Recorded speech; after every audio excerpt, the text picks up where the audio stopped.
It's time to get back to Wellness Wednesday, brought to you by Stillwater Medical Center on Stillwater's Morning Scramble. I feel good. Glad to have you here, and John's going to put on his headphones. Don't worry about the hair, because the ponytail's about to come there with all the barbers and stuff. Have you been thinking about that? Oh, absolutely. Yeah. Do you have some scissors at home? I do. I'm not ready yet. Well, no, you don't need a haircut right now, but in 2 or 3 weeks, we'll all be thinking about that. So, but don't make fun of anybody if they don't, because where are they going to go, right? You're going to see homemade stuff. Yeah, you are. Yeah. The Floby's making a comeback. Yeah, you're going to have the bowl on top of the head. Oh, that'll be good. So, and Joni O'Neil joins us. And good morning, Joni. How are you? I am fantastic. Good morning. And sorry you didn't get to come in today, but this is the right way to do it. And we're practicing what we preach a little bit. We never have more than one in the studio, and we're trying to do the best we can at separating and scrubbing down. I know you're doing the same in your everyday life, right? Absolutely, absolutely. It's kind of cool sitting here from my dining room table. This is a pretty new experience. You know, the one thing I kind of hope is that this doesn't become addictive when everything, you know. I know. And in some ways it will, but I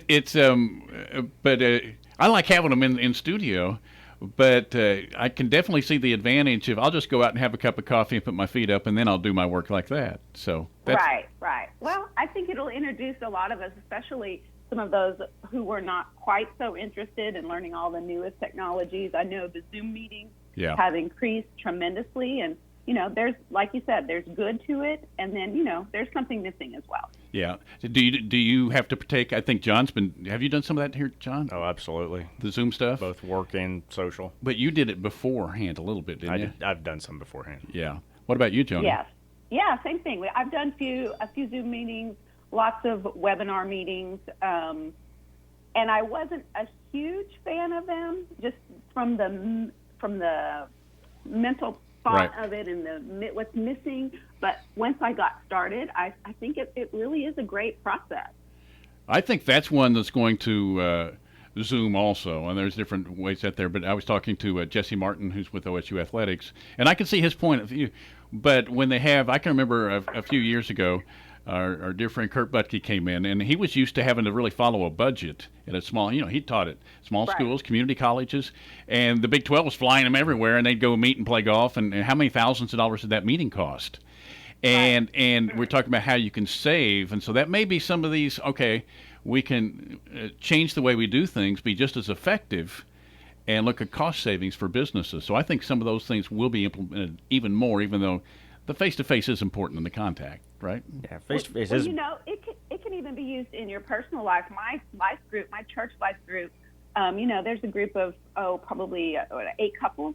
We actually met Sunday night with a Zoom meeting for our life group. And I was a little not sure that was going to work, but it was really great because you could see everybody. We were all on the same screen. And although we were all in our own houses, we were still able to connect and laugh and, and pray and do what we normally do in our life group. And that was really cool. No, that's great. And John sent me a note. I guess I corresponded with you Sunday about something, and you were getting ready to meet. I guess what you were telling me, he had a family. And I could tell, or I thought by your text, you were really looking forward to spending time with your family. Oh, absolutely. Absolutely I was. And it was really good to see, family members you haven't seen in a little bit. And I think from our standpoint, we were doing that with the grandparent groups. Yeah. And you could really tell the appreciation from them that we were doing those type of things. Yeah. So they're going to be regulars on it now, right? Yeah. Well, sometimes that's how you embrace technologies. You have to be forced at first, and you go, well, that was kind of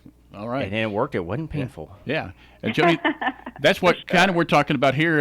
You talked about kind of the holistic approach to health with physical and mental aspect, and that's what you deal with, right? Yeah. So right now, Total Health Fitness, we're shut down. We shut down. We're probably one of the first places to close because of our demographic. We wanted to be extra careful and close the day before we were actually closed. And a lot of people are feeling some stress and anxiety. Their routines are messed up, and that causes people to be uncomfortable.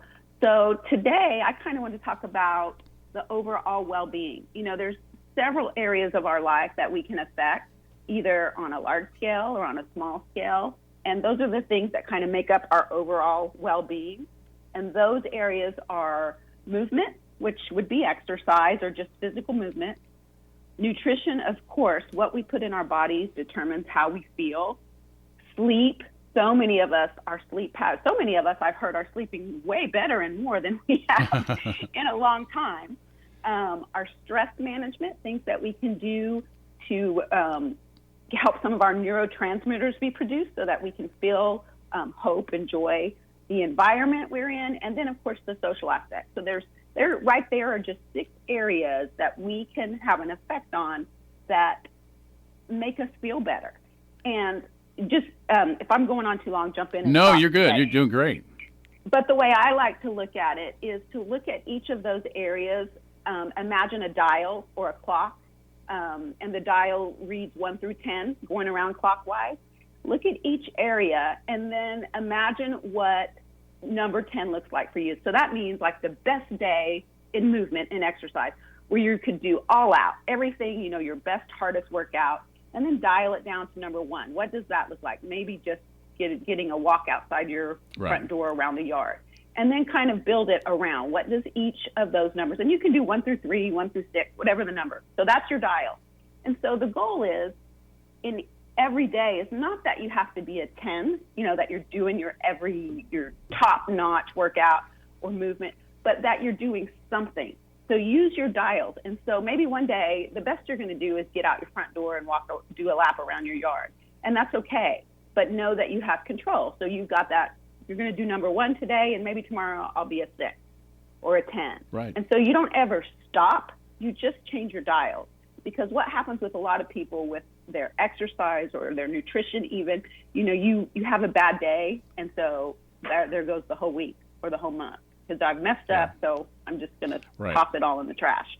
And so what the research shows is that people who are consistent, even if it's not 100%, you're going to be more effective. And so that goes with sleep too. I mean, maybe one day you're going to get 5 minutes of wind down before bed. That's the bare minimum you got. On another day, you're going to get rid of all your electronics an hour before and leave them outside the door. That may be a number 4 for you on your dial. And then maybe your number 10 looks like no screens. You've shut down all the lights. You've got, soft ambient music in your room. You've made the house quiet, and your focus is really on your sleep. So that's just a dial for controlling your sleep. Hey, I want to talk. Yeah, go ahead. Well, no, I didn't mean to cut you off there, but when you were talking about the electronics, because I've heard that before, especially with kids, but maybe not especially with kids, but we're stressing it with kids, about electronics and how they affect your sleep. If you're on that, almost in your bed, reading the phone and checking all these things out, does that affect you in a negative way, or is it hard to tell? Yeah, no, there's actually 2 ways that affects you. The first one is if you have that light, the blue light, that causes your body to cease production of melatonin, and melatonin is one of those neurotransmitters that helps you sleep. So at night, when we're turning out the lights and we're shutting down the music, we're giving our body signals that says, hey, it's getting to be about bedtime, and so you start producing melatonin, which helps you get to sleep and stay asleep. When we're looking at our screens, the light, stops that. And then the other thing, when you're looking at your screen, your mind is running. Especially if you're looking at your work emails and things like that, you're not giving your brain a chance to slow down, change gears, and get ready for sleep. So that's different than reading a book. Absolutely, reading, definitely. Your brain is working a different way. Because reading a book can help put you to sleep sometimes. Absolutely, especially if you get something you're not very interested in. Yeah, see, depending on the book. Well, that's true. That's true. But lots of people do. That's a standard thing. But electronics. But I know I can relate exactly because your mind starts. You start doing chores in your head again, right? Absolutely. And so for most of us, the first thing we do in the morning is reach for our phone and check to see if we missed anything overnight. And I would invite people to consider, before you reach for your phone, take a few deep breaths, think about maybe 3 things that you're really grateful for, get up, drink some water, and then maybe look at your phone, because there's actually research out there that shows that gratitude can produce some physiologic effects that have to do with our neurotransmitters, And it makes our brain release dopamine and serotonin, and those are things that are responsible for our emotions that make us feel good. So, there's lots of things we can actively do with our bodies and our brains that trick our bodies into producing hormones that make us feel better. No, I can believe that. I think she knows her stuff, huh? I think so. You mentioned the fact that if today is a 1 or a 2 or a 3 on our dial, and planning on tomorrow, even if that doesn't turn into the 7, 8, or 9 or 10 the next day, that hope is crucial, isn't it? Just having hope. It absolutely is.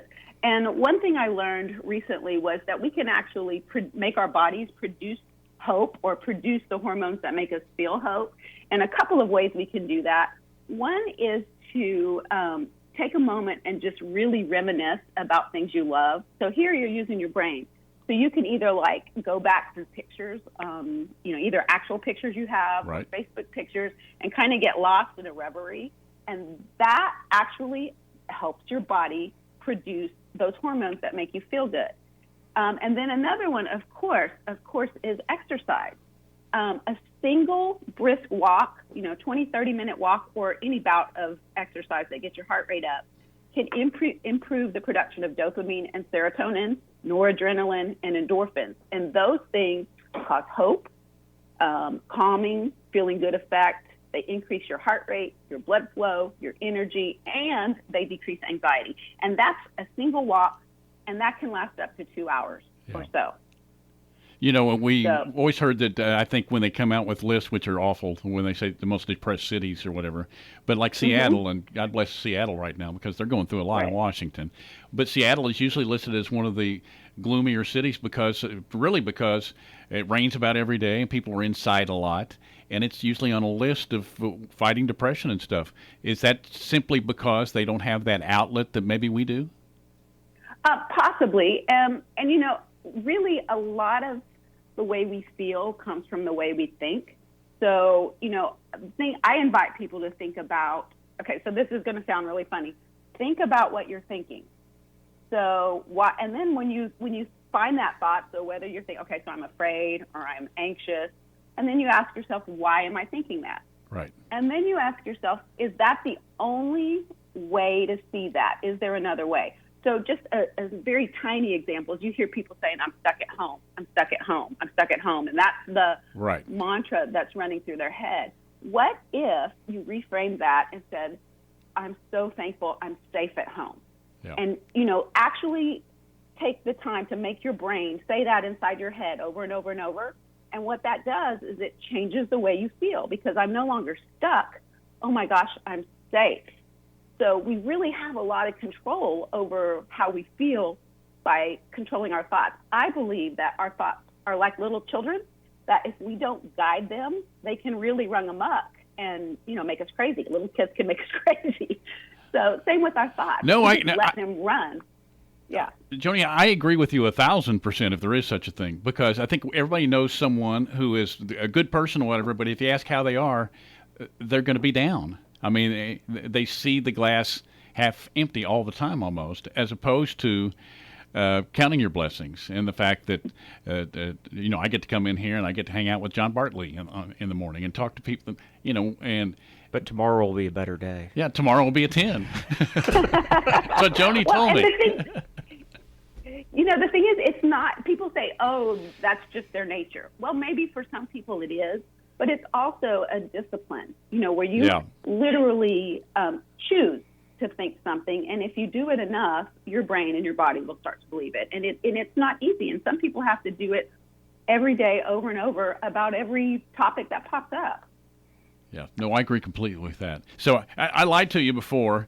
It wasn't an intentional lie, but I'm going to take a short break, and then I want to be able to make sure that we get everything that you wanted to, because you have such a good message this morning, I think, because everybody's life has been altered one way or another here.